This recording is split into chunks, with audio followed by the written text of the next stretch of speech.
complete idea is go to school, get a job, work hard, save money, get out of debt, and invest for the long term in the stock market. See, why would you save money when they're printing trillions of dollars? The gap between the 1% and 99% is massive. You see, it's not just money. You have to step back and look at the bigger picture. So what do you do? In every one of us is a poor person. There's still a poor person inside me. There's also a middle class person, and the middle class person wants security. They want that steady paycheck. And there's a rich person. And they're all inside of us, except that it's not taught. You're taught to go to school, get a job, and get a paycheck. You're not taught to how to get rich. If you read Rich Dad, Poor Dad, my rich dad refused to pay me. He said the paycheck was one of the most damaging things you could take in your life. He says the moment you take a paycheck, you're an employee, and that's the mindset. So my rich dad never paid me. It drove my poor dad, government employee, nuts. You gotta pay people, you gotta pay people. And Rich Dad was not saying that the paycheck was bad. He says you didn't want to be a slave to money. So as an entrepreneur, if Rich Dad folded, I just started another company. I don't need a paycheck. I don't need anybody to take care of me. If my government doesn't like me, I move to another country because they need entrepreneurs there. So the entrepreneur is not so much the business. The entrepreneur is really the mindset and the skill sets and the different set of rules. You see, small business does not operate in the same rules as big business. Entrepreneur is a mindset first, a skill set, and rules. And depending upon whether you're an employee or a small business, the rules are different. The mindsets are different, the skill sets are different. If you could say one thing to somebody who's never been an entrepreneur and they're thinking about making the leap of faith into becoming an entrepreneur, what could you tell them? Well, I'll just tell them the same thing that happened to me. My last paycheck, I still remember it clearly. It was one of the worst and the best days of my life. And I was in Puerto Rico.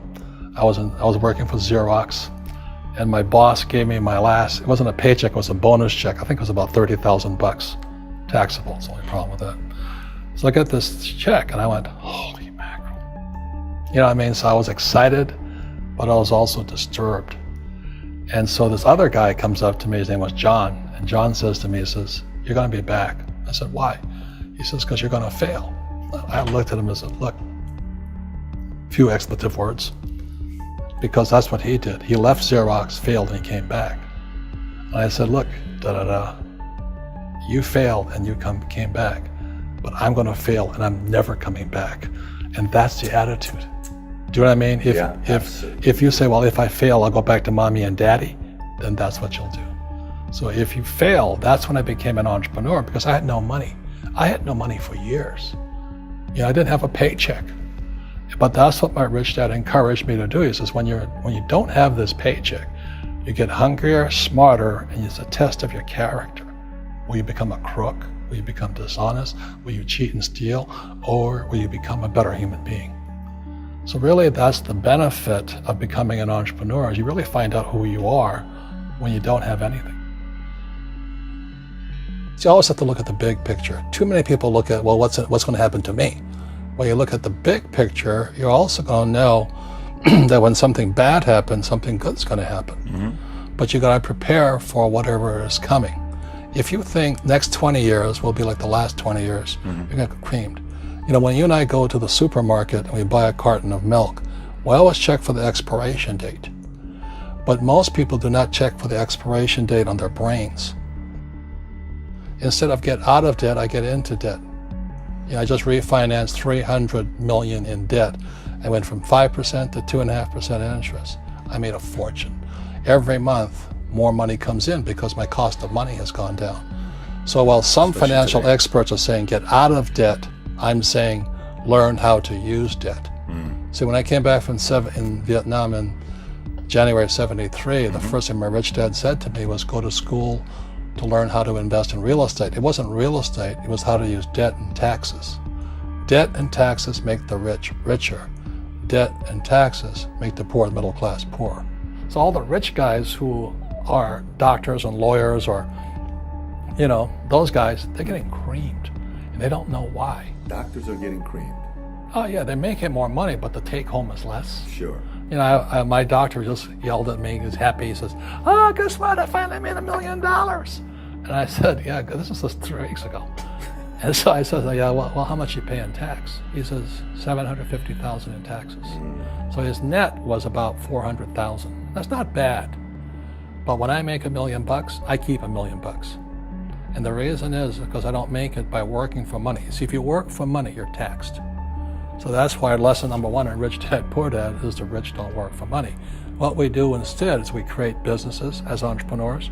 We acquire real estate. I don't invest in the stock market. Okay? So the reason is because as entrepreneurs, I have more control over my income, how much I make, and how much I pay in taxes. And because I'm an entrepreneur as well as an investor in real estate, I pay 0 tax. So every time I make, let's say, $1 million as an entrepreneur, I immediately invested in real estate and have a 4-to-1 step up. So I put $1 million in real estate, I get $4 million from the bank. That's why I love banks. But the banks are screwing everybody else, terrible, but it's good for me. That's why you say when you print, it's good for you, but when you print, it's bad for people that work for money. Because when you print, savers get creamed and people who work for money get creamed. When they print, debtors get rich. You see, debt and taxes make the rich richer, and debt and taxes make the poor middle class poorer. When we have obsolete ideas, we get obsolete results. So what's happening for most people, the idea of going to school, getting a job, working hard, saving money, getting out of debt, buying your house because it's an asset, investing for the long term, is obsolete. The world has changed. The world changed in 1971 when President Nixon took us off the gold standard and money became debt. What if we get rid of school? Then what would happen? Would it be better if we had no educational system at all? No, I'm saying education is more important before. It's just obsolete. There's Moore's Law which states information doubles every 18 months. In other words, everything's obsolete 18 months. So, and this is just a recent phenomenon. So when you come out of school, you're already obsolete. And that's why I'm the old guy, I meet my friends who went to Harvard. I went to Harvard. I said, yeah, that was how long, 50 years ago? Today, the banks are charging you interest to save money. In other words, banks don't want your money because they printed too much of it. And that's why there's this bubbles in stocks and bubbles in real estate and all this. People are dumping the cash because, as I said in here, savers are losers and cash is trash. And yet people, I want a high-paying job. Well, that's an obsolete idea.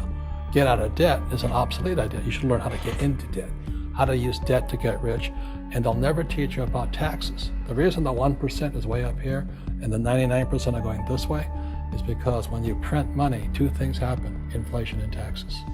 It's crushing them. And any entrepreneur thinks, I'm just going to make money, I'm going to start a business and make a lot of money because of what we talk about. They really have got to smell the roses, man. That's not what the real entrepreneurs are doing.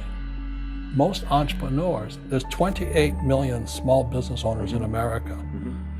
24 million are what are one-person entrepreneurs.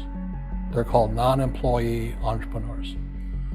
So and that's what happens is when people don't really understand what an entrepreneur does. So most big people are self-employed, but they're not really entrepreneurs.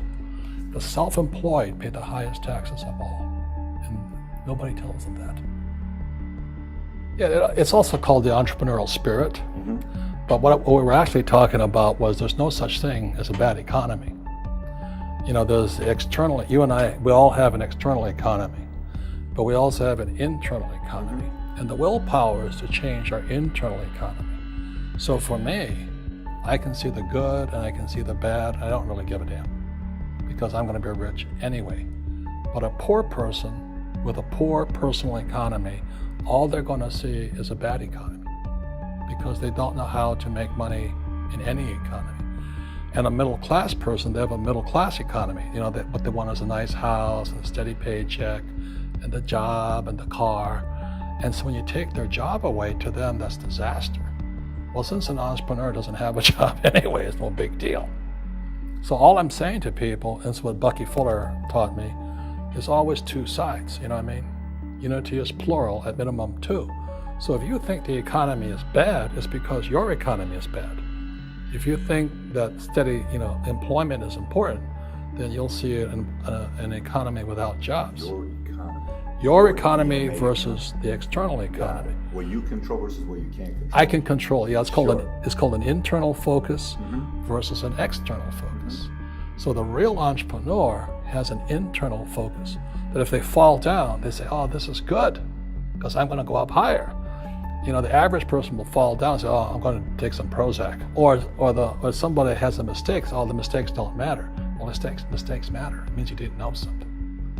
But a real entrepreneur, whether they fall down, they always can go up. They can stand back up and go higher. That no matter what happens to them, they get stronger and better and smarter and happier. But a person with a weak internal mindset is that they're so afraid of what happens, it generally happens. Like, people who are afraid of losing their jobs, they generally lose their jobs. You know what I mean? Yeah, so everything comes through you. Yeah, so the entrepreneur first job is to control inside here, not outside there. The moment you take that paycheck, you're an employee. You've got to be stronger than that. It's about inside control.